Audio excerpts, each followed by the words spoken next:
За сайн байцгаана уу. Та бүхэндээ өнөөдөр Photoshop програмын талаар ерөнхий мэдээлэгдэхүүн болон дэлгэрэнгүй янз бүрийн зүйлсүүдийг тайлбарлаж өгье гэж бодлоо. За дараагийн хичээл дээр болох юм бол InDesign, Illustrator, за тэгээд цаашлаад After Effects гэх мэтлэн байдлаар бүгдээ үзэх болно. За тэгээд маш товч бөгөөд та бүхэнд ойлгомжтой байдлаар хүргэе гэж бодож байна. За ингээд Photoshop програм нэ. За Photoshop програмын хувьд болох юм бол зөвхөн raster буюу цэгэн дүрслэлтэй тийм зураг янзлдаг програм байгаа. За raster гэдэг маань дандаа пикселээр тэгж тодорхойлогддог. За raster зураг гэдэг маань ерөнхийдөө бол одоо байнгын интернет дээр харагдж байгаа энэ бүхий зургууд бол бүгдээрээ raster зураг. Raster зураг.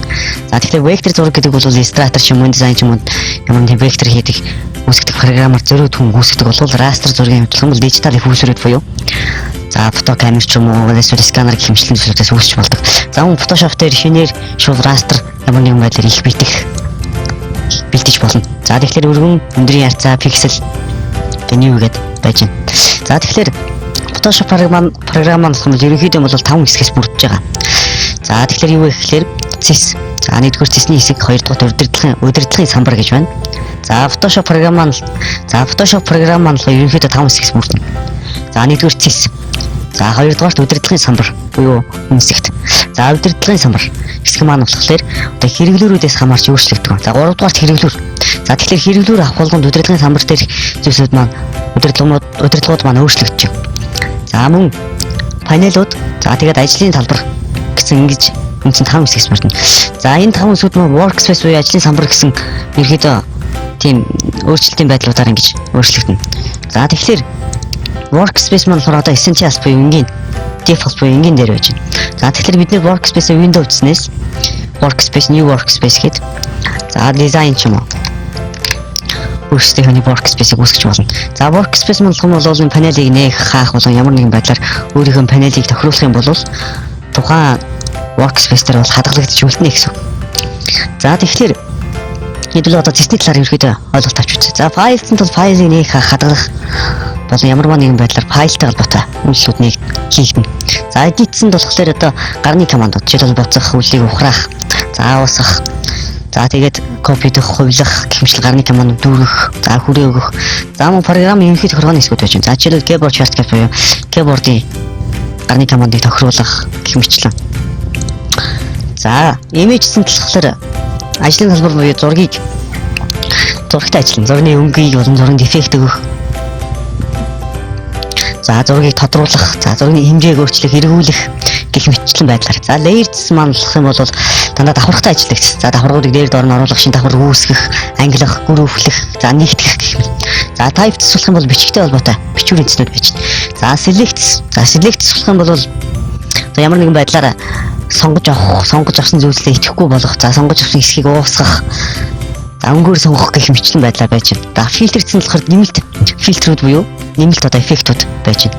За энэ болохоор гаднаас бид нар ямар нэгэн байдлаар плагин суулгах юм бол энэ ерөнхийдөө фильтрцэнд орж ирдэг. За waves маань цонхон дээр юу харагдах вэ, юу харагдахгүй вэ гэдгийг илэрхийлдэг. За жишээлбэл одоо шугамыг харна, шугамыг харахгүй байна гэх мэтлэн байдлаар. За тэгээд Windows-д болох юм бол одоо дэлгэцэн дээр хаана ямар панел нээхгүй юу, хаах уу гэдгийг илэрхийлнэ. За help-зэс бол Photoshop-ийн тусламжийн хэсэг гэж.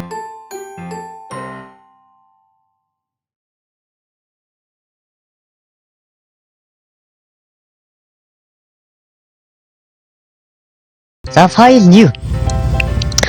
new гэдэг. За бүгдээрээ нэг clipboard, за үндсэн Photoshop-ын size гэсэн энэ хэмжээгээр гэнэч. За бүгдээрээ энэ дээр болох юм бол өргөн өндрийн хэмжээ. За тэгээд өргөн өндөр маань болохоор сантиметрээр байх уу, пикселээр байх уу гэдгийг илэрхийлнэ. За resolution буюу дэлгэцний 1 инч талбайд ногдох, 1 инч ногдох пикселийн хэмжээг хэлж байгаа. За энэ маань хэдүүлээ 150 ч юм. За хэвлэлийн мэгч бол ер нь доор ээж 300 байх шаардлагатай шүү. Магадгүй ямар нэгэн том хэмжээний их бэлдэж байгаа бол яг багасгаж бас болно. За тэгээд RGB хэрвээ хэвлэл бол smoke, за дижитал байдлаар ашиглах буюу интернет байршуулах, дэлгэцийн зураг хийх гэмшин байдлаар бол RGB байж байгаа. За хэдүүлээ RGB гэрнэ. За ингээд окей. За ингэхлээр бидний үндсэн нэг ажлын толгойд хийж. Намцын ажлын толгой дээр минь шугам ruler харагдаж байна. За ruler дээр хэдүүлээ эндээс edit. За preference, за unit settings. За энэ шиг орох юм бол бүгдээрээ эндээс одоо ruler маань инчээр байх уу, сантиметрээр байх уу, миллиметрээр байх уу гэдгийг тохируулж байна. За мөн бичгийн хэмжээ маань pointer авах уу, юугаар авах вэ? За өргөн өндрийн хэмжээ маань бас юугаар хэмжигдэх вэ гэдгийг тодорхой. За мөн бүгдээр маус хоёроо дагаад сантиметр, миллиметр гэж шугамаа төрүүлж. За одоо энэ шугамаа харахгүй байх уу гэдгээс дэс рулер харахгүй байна. Рулерийг харна. Ингээ гаргаад ирчихэж байна. За тэгээ тийм ээ. За ерөнхийдөө бол ийм байж байна. За тэгээд үлээ layer-ийг харъя. За layer дээр болох юм бол шууд background маань төвчтэй цагаан байдлаар нэгдэж байгаа. За учир нь юу вэ гэхээр бид нэр шинээр нэгтээ энэ дээр одоо background white тогтсон учраас бид нэр цагаанаар нэгж. За transparent гэх юм бол нэвт харагддаг байдлаар нэгдэнэ. За ингээд шинэ layer үүсэхдээ бид энэ цохон дээр дарах аль эсвэл layers new layer ингээ үүсгэж болно. За бүгдээ хялбараар ингэж layer үүсгэх. За тэгэхээр зөөх хэрэглөөр болох юм бол ямар нэг layer-ийг шууд зөөдөг. За мөн хэдүүлээ select сонгодог хэрэглөөрөөр ямар нэгэн дүрс сонгоод за ингээд fill дүүргэх. За тэгээд эндээс өнгө. За ингээд ямар нэг өнгө үгүй. За select буюу итгэхгүй болгох. За ингээд зөөх хэрэглөөрөөр хэдүүлээ зөөнө. За тухайн сонгосон layer дээр одоо хэдүүл ингээд дүүргэсэн өнгө маань орж ирсэн мэт нэгдүгээр анхаарал. За хоёрдугаарт нь бид нэр layer-ийг сонгосон үед бүх зөвхөн тэр layer зөөгдөх болно. За сонгодог хэрэглөөр маань ямар нэгэн зүйлийг ийн гэж сонгож авах биш. Ямар нэгэн зүйлийг ийн ямар нэгэн зүйл хийнэ гэж итгэвчүүл сонгож байгаа.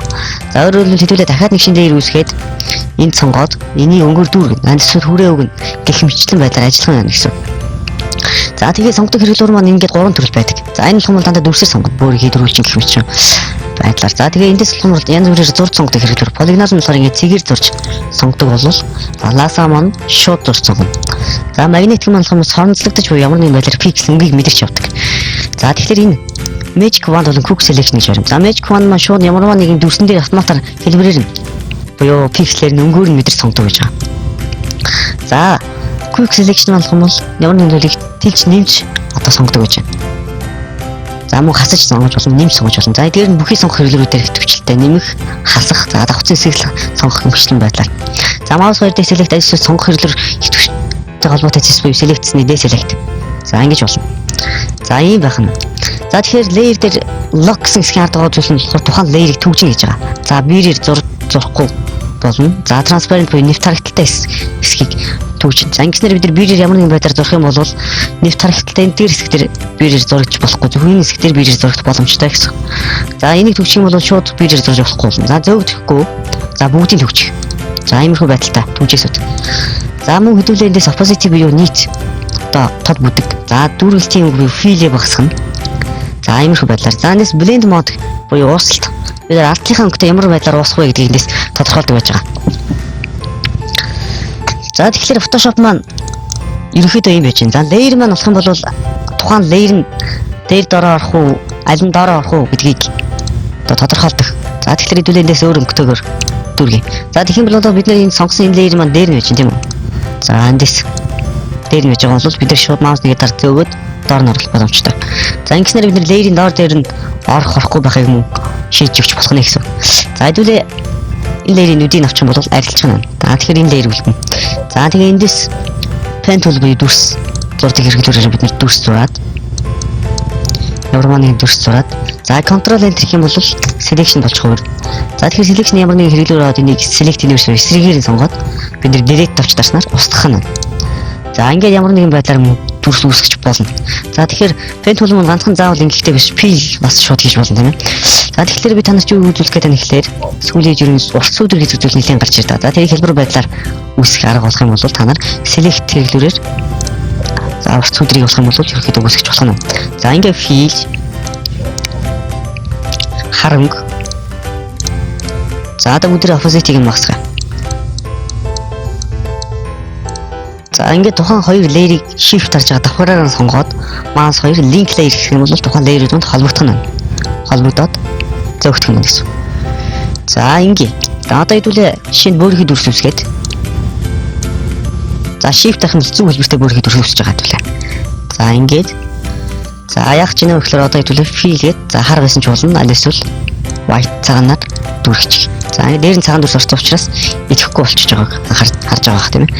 За тэгэхээр тухайн энэ хоёр доотлын layer-ыг аль эсвэл дээдлийнхэн layer-ыг хэдүүлээ доор нь оруулаад за тухайн энэ хоёр layer-ыг сонгоход group-лэх буюу Ctrl G байж болно. Аль эсвэл энэ folder-ны зургаар авч хийчихвэл group-лэх.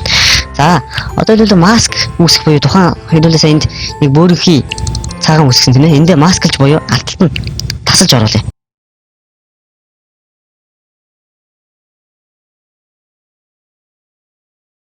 Group-лцсан байгаа учраас group-ээ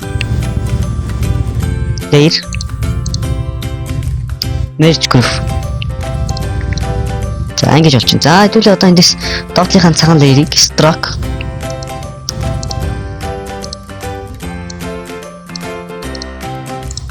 За иймэрхүү байдлаар. За тэгэхээр Photoshop манд иймэрхүү байдлаар ажиллах нэ гэсэн. За дараагийн хичээл дээр Photoshop дээр зураг янзлах болон өнгөтэй ажиллах талаар хичээл орно. За ингээд түр баяртай залуусаа.